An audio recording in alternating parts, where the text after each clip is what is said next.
Yang dah ada boleh masuk dulu insya-Allah. Kita akan mulakan seminit dua sahaja lagi daripada sekarang. Boleh tolong sama-sama sebarkan pautan yang dah ada boleh masuk dulu insya-Allah. Pautan secara FB Live. Untuk kita sambung lagi berkenaan dengan kitab Ayyuhal Walad. Insya-Allah.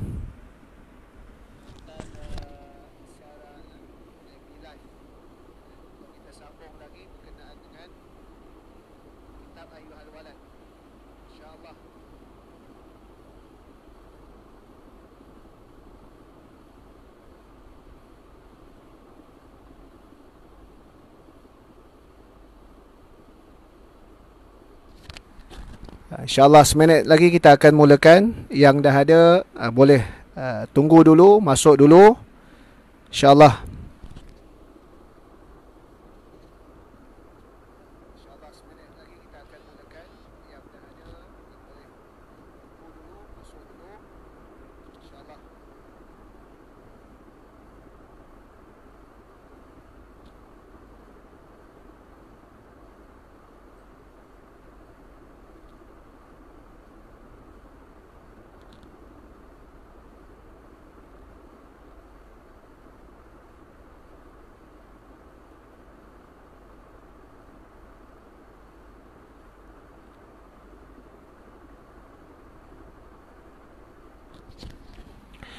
Okay, bismillahirrahmanirrahim. Assalamualaikum warahmatullahi ta'ala wabarakatuh.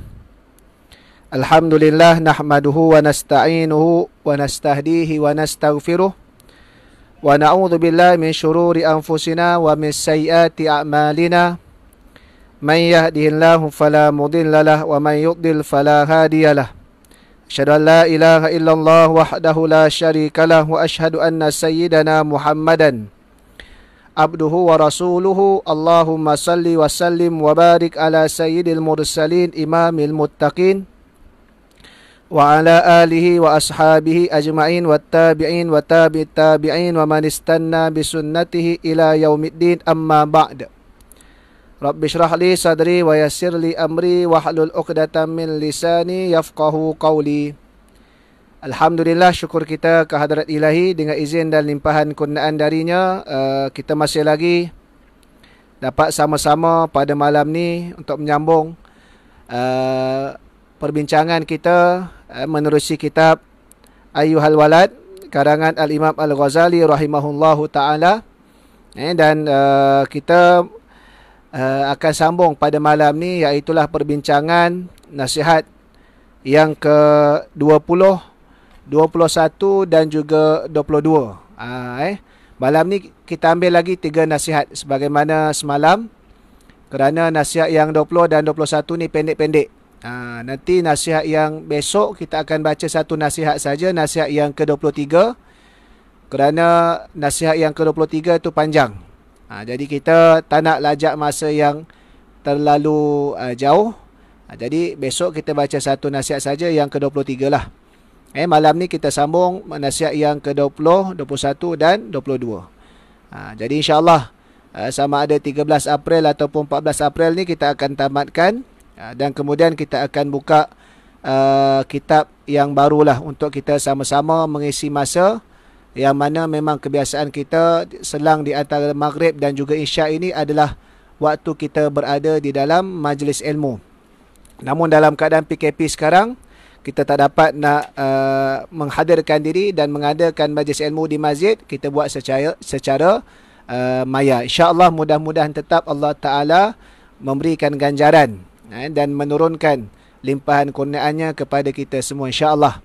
Jadi sahabat-sahabat yang dah ada, boleh tolong untuk teruskan kongsi kepada kenalan-kenalan dan juga kumpulan-kumpulan media sosial yang ada, untuk sama-sama kita menyemarakkan lagi majlis ilmu kita yang kita adakan setiap malam ini. Baik, insyaAllah.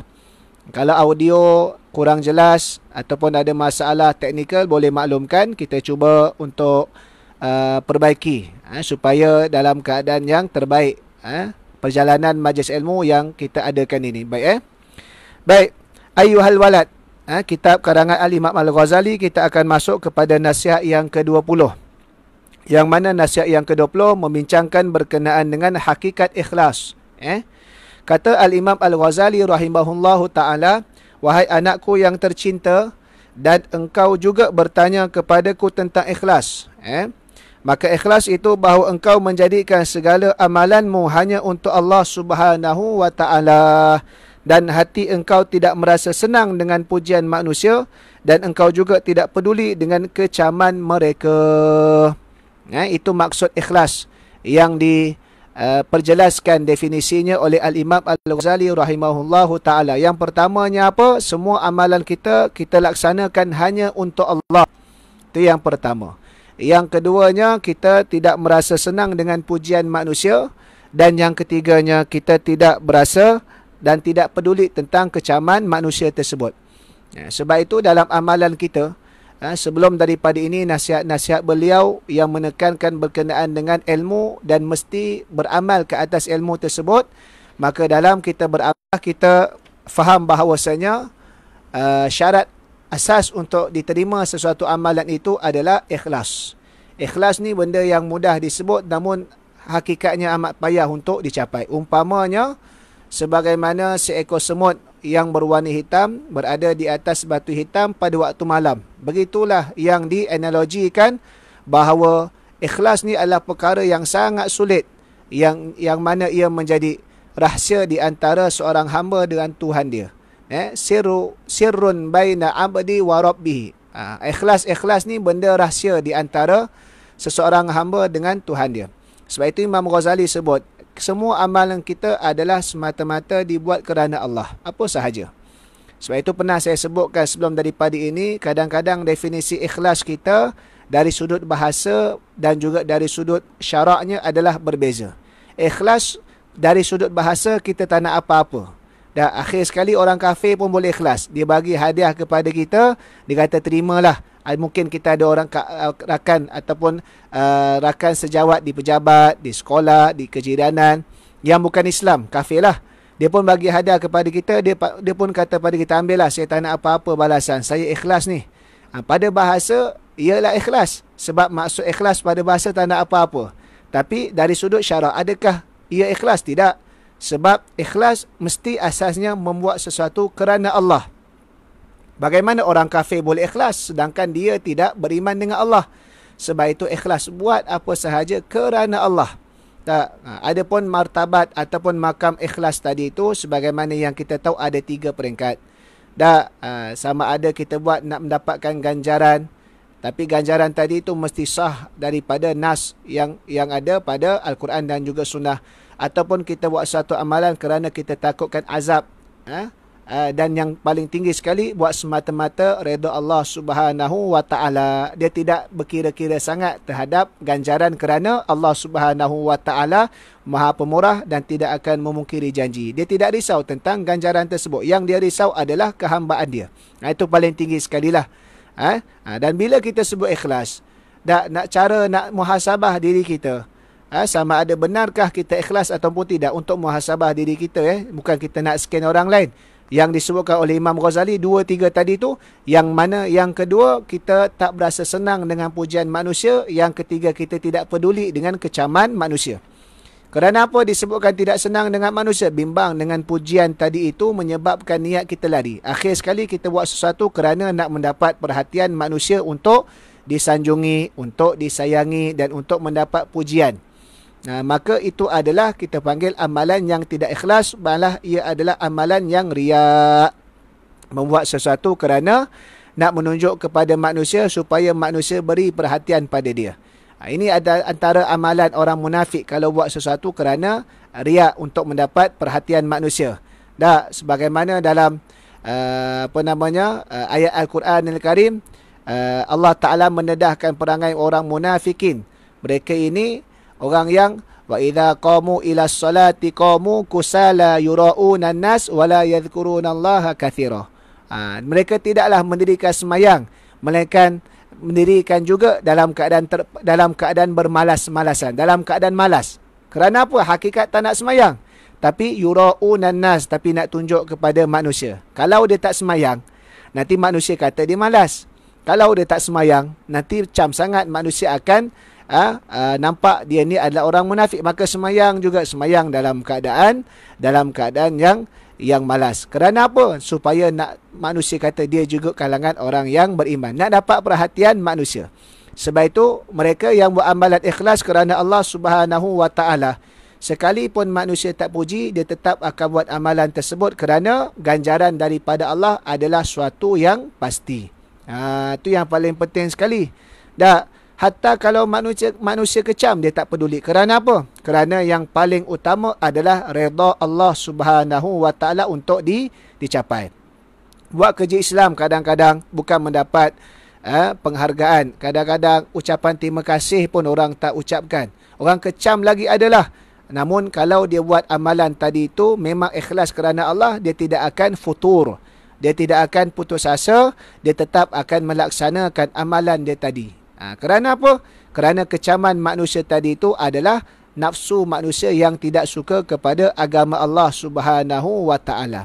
Kalau kita baru diuji sikit, manusia dah mula mengata pada kita, mengecam kita, menghina kita. Sedangkan manusia tadi itu manusia yang memang tak suka pada Islam. Maka kita kena ingat ujian yang dihadapi oleh para rasul adalah lebih kuat lagi berbanding daripada kita. Asyaddul ibtila al-anbiya thumma amthal fal amthal. Yang paling kuat sekali diuji adalah kalangan para nabi. Jadi ujian yang kita hadapi adalah lebih kecil berbanding dengan para nabi. Maka jangan kita nak berputus asa. Jangan kita nak rasa kecewa dengan kecaman-kecaman daripada manusia. Kerana kita buat bukan untuk mereka.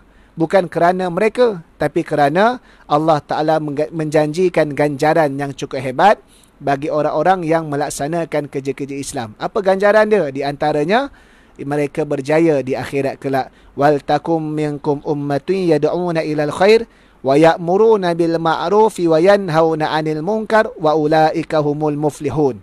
Hendaklah ada pada kalangan kamu satu umat, kelompok yang melaksanakan tugas menyuruh ke arah kebaikan, menyuruh kepada perkara makruf dan mencegah kemungkaran. Mereka orang yang melaksanakan tugas-tugas tersebut adalah kalangan orang-orang yang muflihun, yang berjaya. Berjaya dunia dan sudah pasti berjaya di akhirat. Sebab itu pastikan niat ikhlas tadi itu, yang pertama disebut oleh Imam Ghazali, semata-mata kerana Allah. Yang kedua, dia tidak berasa senang dengan pujian manusia. Dia tak termakan dengan bodek. Dia tidak rasa kembang hidung dalam nak meraih pujian manusia. Dan yang ketiganya, dia tidak peduli dengan kecaman manusia. Dia tidak cepat putus asa. Dia tidak terasa hati dengan kecaman manusia sehingga memberhentikan amalan dia tersebut. Sebab ini adalah perkara asas dalam hakikat ikhlas tadi itu. Baik. Kita pergi kepada nasihat yang ke-21. Al-Imam Al-Ghazali memberikan fokus kepada hakikat riak. Riak ni lawannya ikhlas lah. Sebab riak ni dia buat untuk menunjuk-nunjuk, untuk diperlihatkan bagi mendapat perhatian manusia. Berkata Al-Imam Al-Ghazali rahimahullahu ta'ala, wahai anakku yang tercinta, dan engkau juga bertanya kepadaku tentang riak, maka riak itu sebenarnya lahir daripada rasa membesarkan makhluk. Dan cara menghilangkannya ialah bahawa engkau melihat makhluk ini adalah diarahkan oleh takdir Tuhan. Dan engkau merasakan bahawa mereka itu tidak ubahnya seperti benda-benda yang beku, yang tidak mempunyai sebarang kemampuan untuk menyampaikan sebarang kerehatan atau kemudaratan. Maka dengan itu engkau akan selamat daripada mengambil kira dengan pandangan mereka. Tetapi jika engkau melihat kepada makhluk ini dan engkau merasakan bahawa mereka mempunyai kekuasaan dan kehendak mereka dan kehendak, maka sifat riak itu tidak akan hilang daripada dirimu. Maksudnya apa? Imam Ghazali suruh kita jangan pedulikan pandangan manusia itu dengan cara kita kena ingat manusia yang sama ada puji kita, dia adalah bukan yang boleh memberikan manfaat pada kita. Dan begitu juga manusia yang mengecam kita, yang membenci kita, dia bukan boleh beri mudarat pada kita. Berlaku sesuatu manfaat ataupun mudarat, semuanya ditentukan oleh Allah dan diizinkan oleh Allah untuk ia terjadi. Itu kena ingat tu. Jadi kalaulah manusia sekeliling kita itu manfaat tidak boleh nak beri dan juga manfaat mudarat tidak boleh nak diberi, Maka mengapa kita perlu cari perhatian mereka? Maka carilah perhatian Allah, kerana daripada Allah lah segalanya manfaat. Dia yang menjanjikan akan memberikan ganjaran yang baik, yakni pahala, serta menawarkan syurga. Maka kita buat sesuatu kerana Allah, kerana manfaat itu di sisi dia. Dan begitu juga kita meninggalkan sesuatu kerana Allah, kerana daripadanya juga adalah diberikan ancaman azab api neraka, serta disediakan neraka bagi mereka yang buat dosa dan maksiat. Maka kita buat satu juga dengan meninggalkan akan larangan-larangan Tuhan, bukan dengan manusia. Jadi maksud katanya dalam bagaimana nak kita mengubati sifat riak, supaya tidak ada sifat riak tadi, Imam Ghazali kata, kamu kena lihat manusia sekeliling kamu ini tidak mampu nak memberikan kesan. Mereka tak ada kuasa dan mereka tidak mampu memberikan sebarang kesan pada kamu, sama ada manfaat ataupun mudarat. Ya, pada iktikad kita itulah manusia ini tidak mampu memberikan kesan, sama ada manfaat ataupun mudarat. Apa sahaja dan apa jua yang berlaku adalah atas ketentuan Allah, dengan izin Allah, dan semuanya dalam ilmu Allah. Maksud kata, kalau seorang tadi itu nak beri kita kenyang, kalau Allah Ta'ala tak izinkan, kita takkan kenyang sampai bila-bila. Walaupun dia bagilah kepada kita banyak mana bantuan duit kewangan, dia bagi barang-barang mentah, barang-barang makanan, masakan, minuman, jika Allah Ta'ala tak izinkan kenyang, takkan kenyang. Begitulah juga kalau ada manusia nak bagi mudarat pada kita, nak membunuh kita, nak mengancam kita, nak memudaratkan kita, sekiranya Allah Ta'ala tidak mengizinkan berlakunya mudarat ke atas kita, maka tidak akan berlaku mudarat itu kepada kita sekalipun sedikit. Ini iktikad kita. Sebab itu orang yang kalau semakin dia belajar ilmu tasawuf, maka orang ni dia semakin berani duduk di barisan hadapan saf perjuangan Islam. Sebab apa? Sebab dia tahu bukan musuh yang matikan dia, tapi dalam keadaan Allah Ta'ala yang menetapkan ajal kepada dia. Namun begitu bukanlah dia masuk berserah diri dengan tanpa ada usaha, kerana sahabat-sahabat Nabi pun yang mendapat tarbiyah langsung daripada Nabi, ilmu yang direct, sanad dia terus kepada Nabi, bila keadaan waktu perang sekalipun mereka tetap memakai baju besi. Tapi mereka tak takut pada musuh.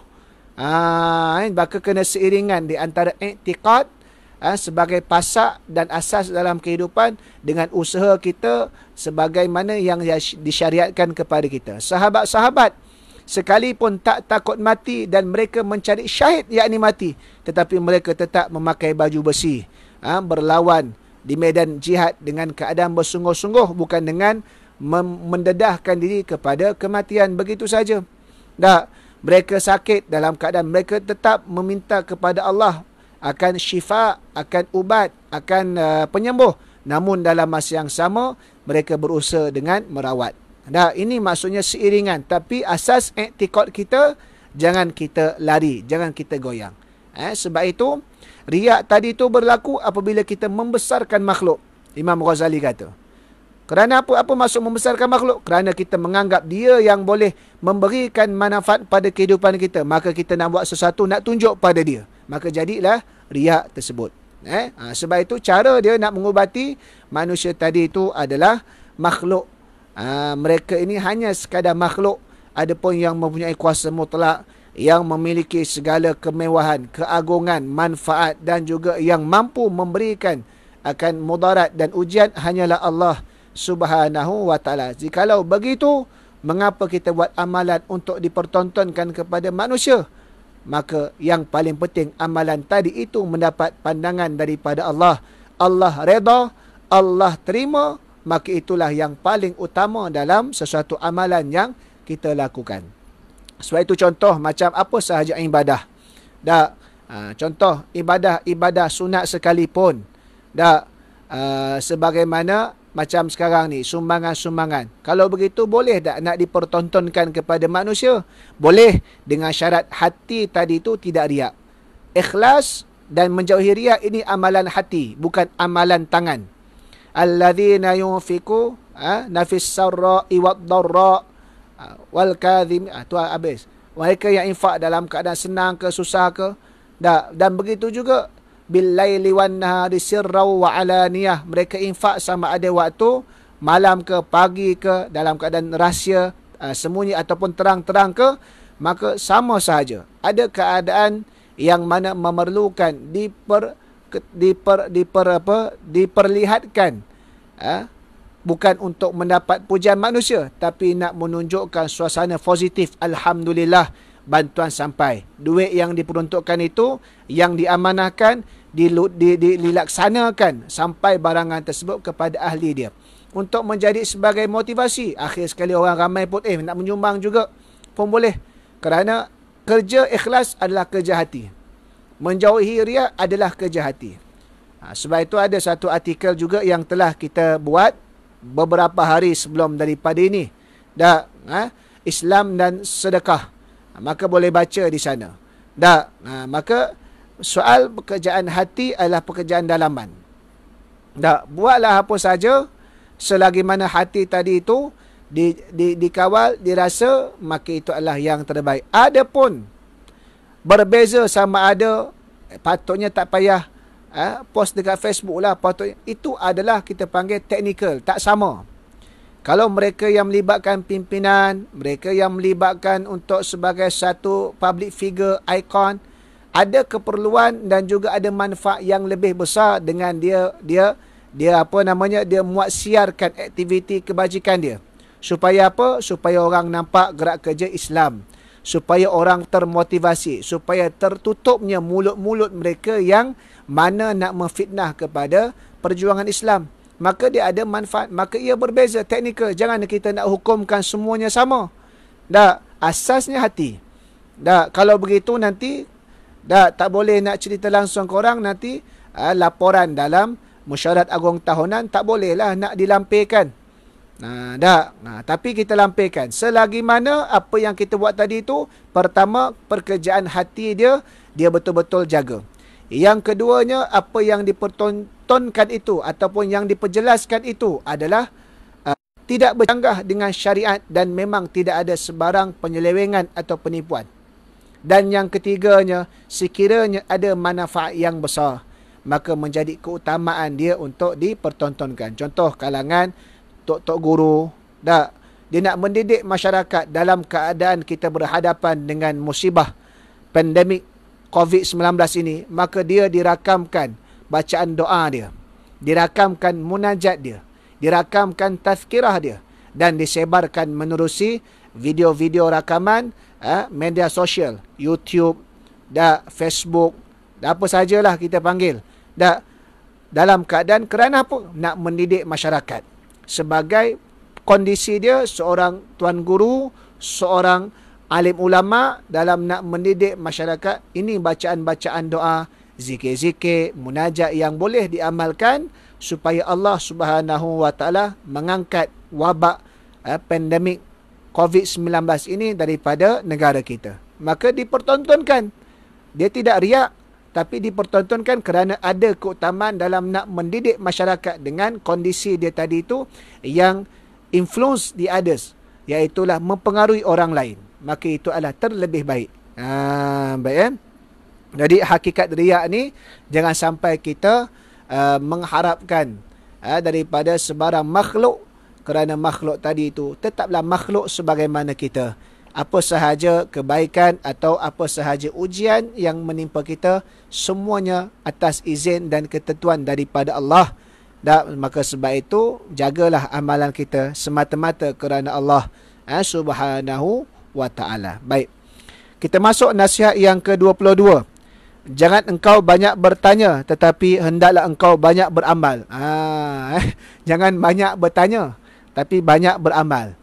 Tanya ni tak salah. Tapi kalau tanya tu tapi tak beramal, itu bukan tanya, itu membebel. Dalam bertanya ni ada beberapa konteks. Kalau banyak bertanya tapi langsung tak beramal, itu membebel, tak bagus. Kalau bertanya bukan untuk beramal, tapi untuk nak menguji, menjatuhkan maruah seseorang, itu sebagaimana bertanyanya ahli kitab kepada Rasulullah sallallahu alaihi wasallam. Tanya tentang Ashabul Kahfi, tanya tentang apa makanan dekat syurga, tanya pasal kisah umat terdahulu. Mereka tanya tu bukan mereka nak tahu sungguh. Mereka tanya itu kerana nak tunjuk mereka tahu kisah itu kerana mereka kaum yang terlebih awal didatangi oleh Rasul berbanding dengan kaum Arab. Kan dia tak mengaku Nabi dan Rasul sebab Nabi daripada kaum Arab, mereka cemburu. Mereka tanya Nabi itu sebab tujuan, kalau Nabi tak boleh jawab ni, kita jadikan isu supaya orang terus tak percaya kepada Nabi. Nak menguji. Kalau tanya macam tu pun tak bagus. Ada juga tanya bersifat provok supaya nak kita panggil apa? Nak menggoncangkan pendirian seseorang sebagaimana berlakunya pertukaran kiblat. Sayaqulu sufaha'u minan nasi ma wallahum an qiblatihim allati kanu 'alaiha. Maka akan berkatalah kalangan orang-orang yang bodoh, yakni ahli kitab, apa yang menyebabkan umat Islam ni berpaling daripada kiblatnya, iaitu daripada Masjidil Aqsa kepada Kaabah Musyrifah. Mereka tanya provok supaya kalangan sahabat ada yang ragu-ragu daripada nak berpaling bertukar kiblat. Atas walaupun perintah daripada Allah. Tanya provok pun tak boleh. Yang bolehnya tanya sebab kita nak mencari ubat ke atas kejahilan kita. Tanya penyelesaian. Kalau tanya sekadar nak timbulkan polemik fitnah, akhir sekali saya tak cakap, saya tanya je. Tapi tujuan dia tanya dengan perkataan yang sengaja mencetuskan provok macam tadi tu, Yahudi, maka ini sifat Yahudi. Sebab apa? Sebab dia nak menggoyahkan pendirian orang lain supaya tak beramal dengan Islam. Maka berlakulah kita panggil huru-hara dalam masyarakat Islam. Begitu juga fitnah yang kena ke atas Sayyidatina Aisyah pada bulan nisfu Sya'ban, bulan Sya'ban. Dah berlaku peristiwa hadithul ifki. Dah Abdullah bin Ubay bin Salul lontarkan polemik gosip tentang fitnah ke atas Sayyidatina Aisyah dan Safwan bin Mu'attal. Maka huru-hara negara Madinah ketika itu. Dan kita pun ada satu hari dua tulisan kita bawa tadarus dan tadabbur surah An-Nur. Sekarang dah masuk sampai ayat yang ke-20. Dia ada 64 ayat. Kita ada buat sekali tulis beberapa ayat dan hikmah pengajaran dia, tadabbur dia. Satu hari akan ada 2 muat siaran. Kita akan siarkan di Facebook. Boleh baca. Kadang-kadang orang ni ayat politik, saya tanya je, saya tak kata pun itu orang-orang politikus. Kerana apa? Tujuan dia nak timbulkan polemik supaya masyarakat mengata, supaya masyarakat akhir sekali pandang serong kepada Islam. Ini tak jahat. Ini pertanyaan macam tu tak boleh. Sebab itu jangan engkau banyak bertanya tapi hendaklah engkau beramal. Wahai anakku yang tercinta, apa yang masih baki daripada pertanyaanmu adalah tertulis jawapannya di dalam kitab-kitab karanganku. Maka carilah di sana. Banyakkan baca kitab karangan Imam Ghazali. Dan menulis setengah daripadanya adalah haram kerana ia adalah dalam ilmu zuki. Dan beramallah dengan ilmu yang telah engkau ketahui, supaya terbuka bagimu hijab ilmu yang belum engkau ketahui. Maksud kata Imam Ghazali, menulis setengahnya daripadanya adalah haram, tak diizinkan kerana ilmu zuki. Ilmu itu ilmu yang bukan boleh difahami dengan cara membaca, tapi dia Imam Ghazali tulis tu hasil daripada zuk dia, amalan dia yang dia rasai terhadap sesuatu kesan amalan tadi, maka dia lahirkan. Contoh dalam bab tasawuf yang mendalam, bab khulwat, bab kita panggil fana, benda tu kita tulis sekalipun kita tak dapat capai kefahaman kita, melainkan jika kita beramal hasil daripada amalan kita, menjaga adab kita, menjaga syariat dia, istiqamah, konsisten dia, kita akan merasai. Contoh, pada zahir ayat berkenaan dengan tidak akan miskin bagi siapa yang bersedekah. Kalau fikir secara matematik dunianya, bila kita sedekah, harta kita berkurangan. Kita ada 100, kita sedekah 20. Maka tinggal 80. Matematik dunia zahir. Salah? Tak salah, betul. Tapi kenapa ada nas yang mengatakan kamu tidak akan miskin dengan sedekah? Jadi benda tadi itu tak boleh difahami oleh, kalau kita tulis sekalipun gambaran-gambaran secara tulisan, dia tak akan merasai. Melainkan mereka yang betul-betul bersedekah, niat ikhlas, yakin terhadap kurniaan rezeki Allah dan konsisten, dia akan merasai apa maksud tidak akan miskin bagi mereka yang bersedekah. Sebab itu sama. Jadi takut apa? Takut Imam Ghazali bukan apa? Maksudnya benda tadi itu bukan untuk disebar secara meluas, terbuka. Bukan semua orang boleh faham konteks tersebut. Tapi orang tu dia mesti ni. Macam kita lah. Dalam sesuatu organisasi kita ada 3 tahap. Satu rahsia, satu sulit, satu kita panggil umum. Kadang-kadang benda yang rahsia dijadikan umum. Contoh, dalam perbualan grup WhatsApp, dalam perbualan personal message WhatsApp, nak bincang, tapi dibuka kepada orang ramai, maka jadi fitnah. Perbualan suami isteri di dalam kamar, perbualan yang adanya kemesraan, maka ini perbualan rahsia. Tak, tapi kalau didedahkan kepada orang ramai, dia jadi satu perkara yang fitnah. Ada juga perkara yang sulit. Yang sulit ni selagi mana dalam had yang dibenarkan saja. Jangan sampai bawa sembrono, walaupun kita panggil, kita nak bincang kat belakang, tak boleh. Dalam tu saja, dalam grup WhatsApp, kan? Jadi ada yang rahsia, ada yang sulit, ada yang umum. Sebab itu kena faham. Dalam bab pengurusan pun ada hal tu. Dalam bab ilmu pun ada hal tersebut. Kan? Jadi ini kita panggil status. Status. Yang jadi masalahnya sekarang, apa sahaja dalam bab ilmu, dalam bab kita panggil pengurusan pun, benda yang sulit maupun benda yang rahsia, jadi kita panggil perbualan umum. Maka masalah. Dan maka itulah punca. Kerana apa? Kita tak pandai dalam nak menentukan ini tahap yang mana. Sebab itu kita kena beramal. Kita kena tahu. Supaya apa? Merasai, barulah kita boleh cerita kepada mereka yang merasai. Maka itu status dia yang akan difahami. Kan? Dan Imam Ghazali kata, beramallah dengan ilmu yang telah kau tahu. Dah tahu, amalkanlah. Tak payah. Paling mudah contoh, zaman bila kita berhadapan dengan wabak COVID-19 ni, dah memang banyak doa-doa, zikir-zikir, alhamdulillah, tak apa. Kadang-kadang menjadi satu kepayahan kepada orang awam. Mungkin ada orang awam sebahagiannya, Ustaz payahlah, tak ingat. Maka beramal dengan apa yang telah kita tahu. Contohnya apa? 3 kul. Amallah dengan 3 kul, dan memang tiap-tiap masa baca 3 kul sebagai perlindungan. Beramal dengan ayatul kursi, dan memang kebiasaan ini menjadi kita panggil tidak menjadi kepayahan. Adapun orang yang mungkin martabat dia ustaz yang ada yang mendalam ilmu dia,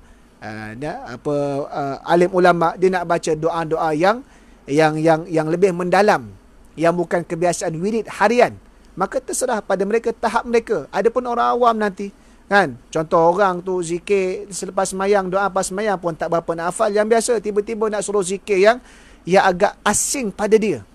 Lagilah tersasul akhir sekali berbuih mulut pengsan. Masuk hospital kenapa? COVID-19.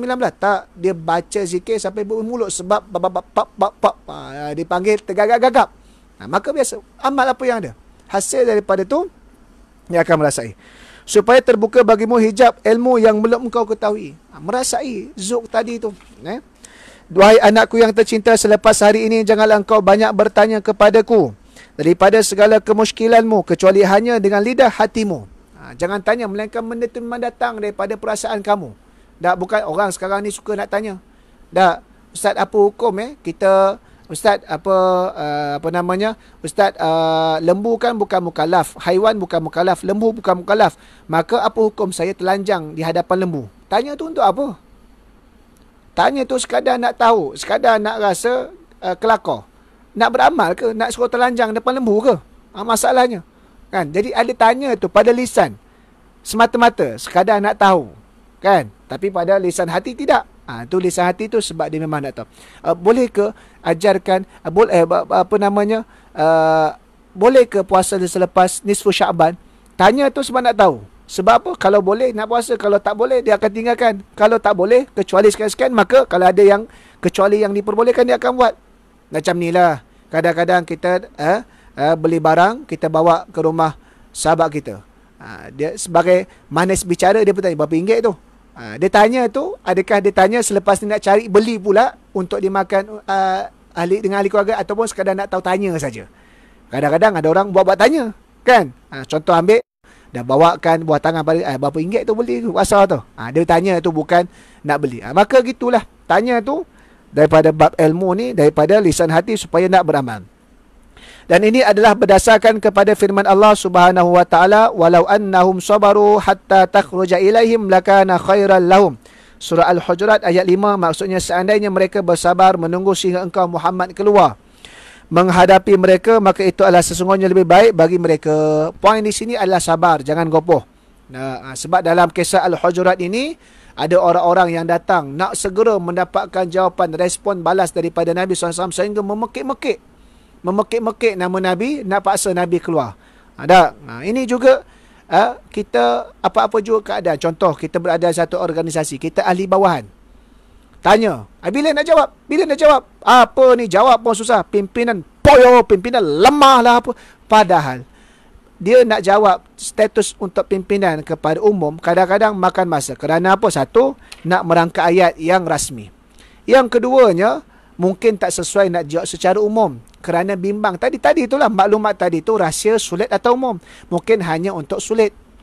Mungkin juga dalam keadaan kita panggil benda tadi itu ada perkara lain yang lebih besar, lebih utama yang nak ditumpukan. Maka benda tadi tu dibiarkan supaya berlalu begitu saja. Kita fokus yang ni, nak mendidik. Ini kadang-kadang ni berlaku.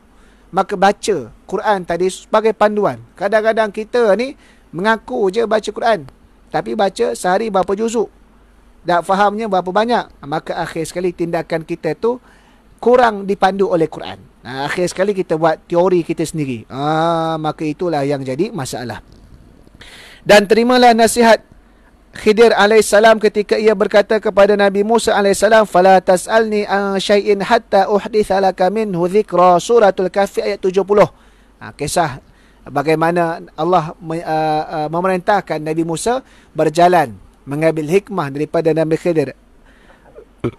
Perkara yang ditekankan maksudnya, maka janganlah engkau segera bertanya kepadaku tentang sesuatu sehingga sampai masanya aku akan memberitahu tentang hal itu kepadamu. Oleh kerana itu, janganlah engkau terburu-buru hendak bertanya sebelum sampai masanya. Jangan terburu-buru. Bukan tak boleh tanya, boleh. Jangan terburu-buru. Dan apabila telah tiba masa ketika itu, akan nampaklah segala-galanya bagimu. Sabar.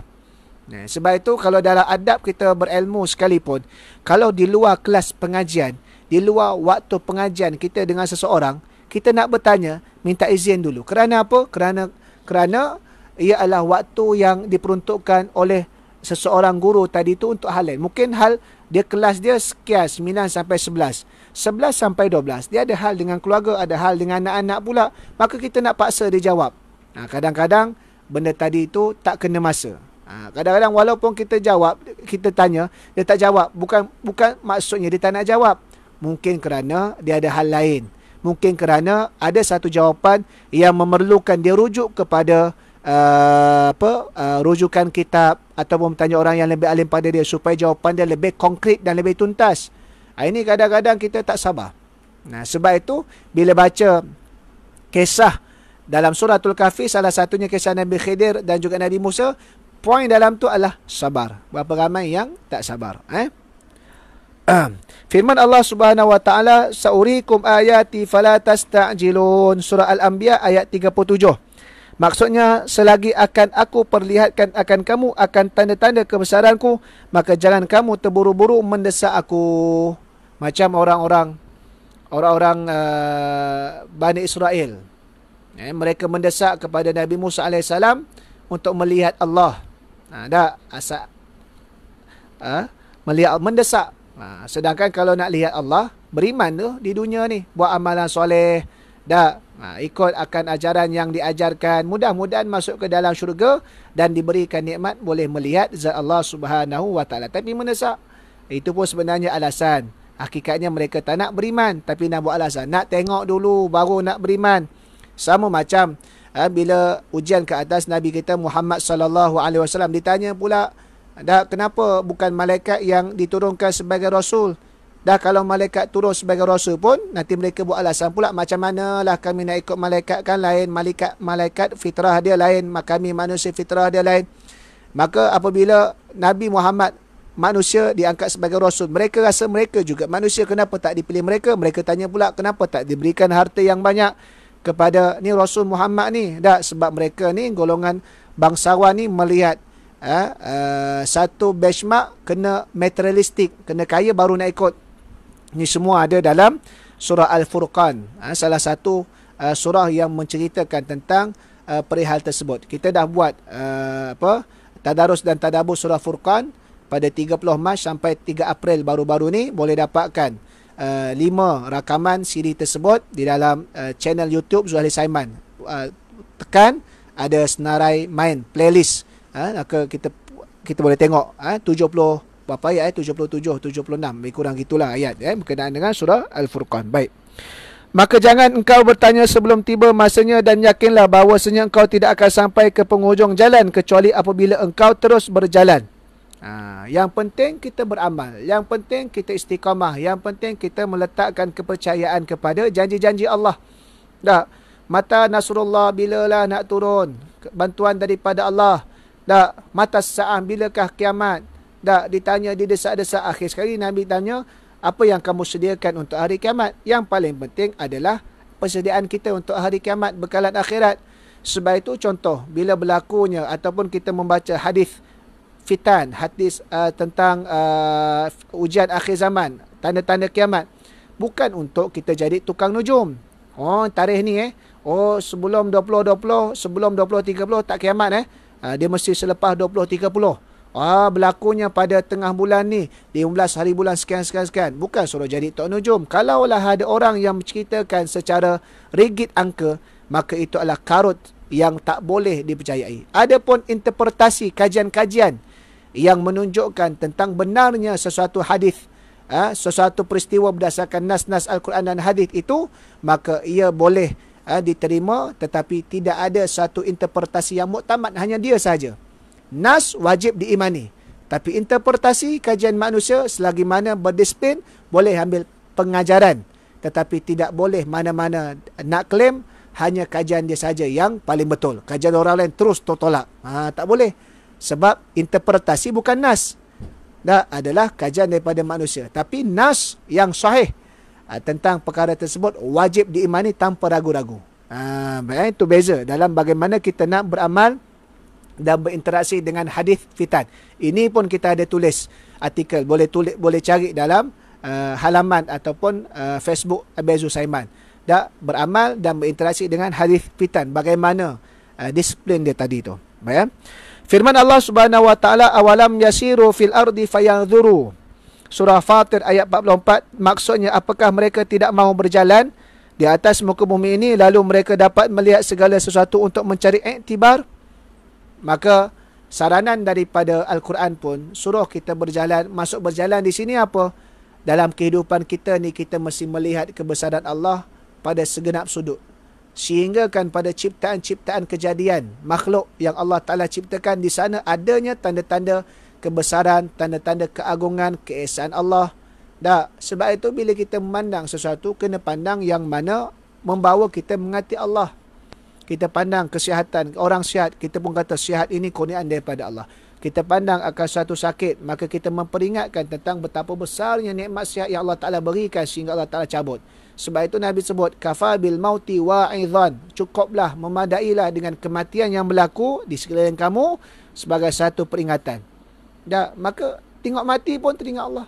Sebab itu bila kita bincang tentang kiamat nanti, dalam surah-surah yang menceritakan gambaran kiamat, yang banyaknya contoh dalam juzul Ammah, idza sama'un syaqqat, apabila langit pecah, idza syamsu kuwirat, apabila langit digulung-gulungkan, dan macam-macam lagi lah. Bukan untuk kita takut tentang makhluk yang akan pecah tu, tapi kita takut kepada Allah, kerana Allah lah yang berkuasa menentukan gambaran kiamat macam tu. Siapa yang gulungkan langit? Allah. Siapa yang pecahkan langit? Allah. Siapa yang menyebabkan bumi ni gunung ganang dia yang dipasak tetapi bertebangan tercabut? Allah. Bukan takut kepada peristiwa itu, tapi takut kepada Allah. Nanti akhir sekali orang takut kepada gunung ganang. Allah tak takut. Buktinya apa? Dia takut berlaku kiamat tapi aurat tak tutup. Dia takut tentang berlakunya kiamat, langit pecah runtuh tapi semayang dia tak jaga. Nampak? Itu silap. Sebab itu bila melihat, bila kembalikan kita kepada Allah Subhanahu wa taala, menjadi iktibar. Wahai anakku yang tercinta, demi Allah seandainya engkau terus berjalan, beramal, beribadah, memastikan kehambaan kita, ubudiyah kita kepada Allah, kan? Engkau akan melihat perkara-perkara yang sangat ajaib pada setiap tempat, dan korbankanlah jiwamu untuk sampai ke sana. Kerana punca daripada segala kejayaan ialah pengorbanan jiwa raga. Seperti perkataan Dhunnun Al-Misri, ni seorang ni tokoh ulama. rahimahullah ta'ala bagi salah seorang muridnya, jikalau engkau bersedia untuk berkorban dengan segala jiwa ragamu, maka teruskanlah perjalananmu. Jikalau tidak, maka tidak perlu engkau mengikutiku lorong-lorong ahli sufi.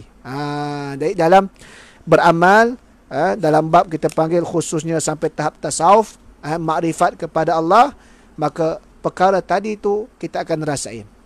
Kita bukan rasai dengan materialistik. Kadang-kadang KPI ataupun benchmark pada kita manusia awam, kita tengok seorang tadi tu berjaya apa? Dia ada kereta besar, dia ada rumah besar, dia ada itu, dia ada ini. Benda yang zahir yang boleh kita lihat dan boleh kita capai ikut panca indera.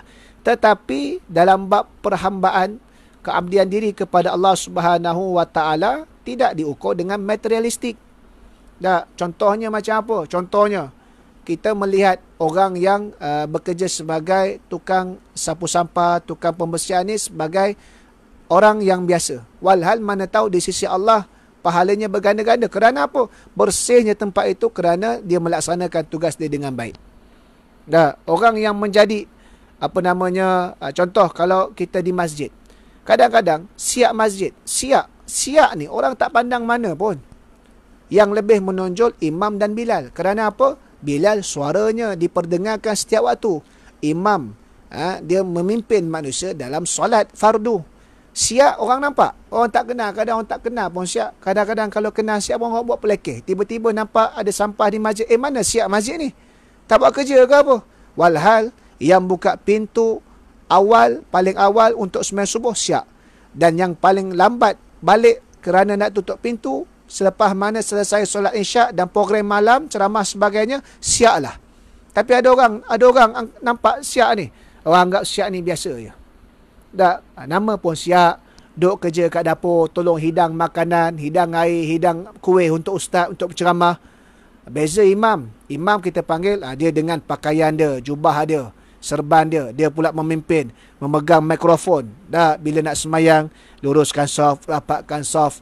Orang pun nampak dia tolong pimpin bacaan doa. Kita nampak siap ni biasa.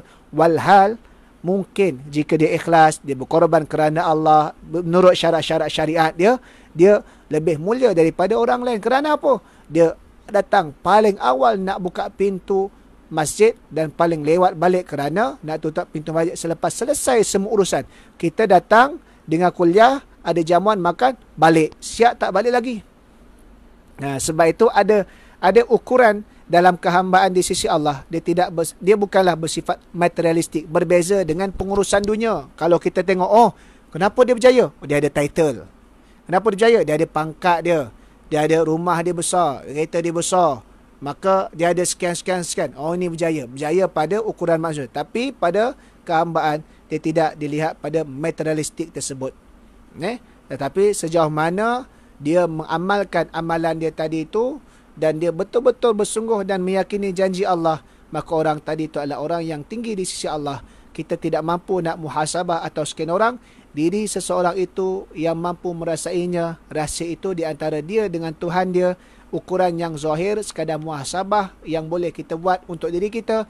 Kita lihat sejauh mana amalan kita, sebanyak mana amalan kita. Kalau amalan pun kurang, amalan tadi itu pun kita tahu dalam semaya kita, khusyuk kita setara mana, maka begitulah kedudukan itu masih lagi jauh daripada Allah Subhanahu Wa Taala. Jadi sekadar itu sajalah nasihat kita, nasihat yang kita sempat bacakan, bukan nasihat kita, nasihat yang kita sempat bacakan daripada kitab Ayyuhal Walad Al-Imam Al-Ghazali rahimahullah taala, yang kita bacakan pada malam ni 20, 21 dan juga 20, 21 dan 20, 21 dan 22. InsyaAllah besok malam kita baca satu wasiat saja, sebab nasihat yang ke-23 sangat panjang. Jadi kita tak nak drag ataupun melengahkan masa, kerana mungkin kita bagi laluan dan ruangan untuk perkara yang lain pula. InsyaAllah bertemu lagi pada esok hari. Kita khatamkan, tinggal lagi 23, 24, 25, 3 lagi nasihat. Jangan lepaskan peluang sama-sama untuk kita sertai. Dan siapa yang nak dapatkan rakaman sebelum daripada ini, ada juga di dalam channel YouTube Zuhali Saiman. Kita dah rakam dan kita dah simpankan di sana. Mudah-mudahan untuk disebarkan kepada orang ramai. Assalamualaikum warahmatullahi taala wabarakatuh.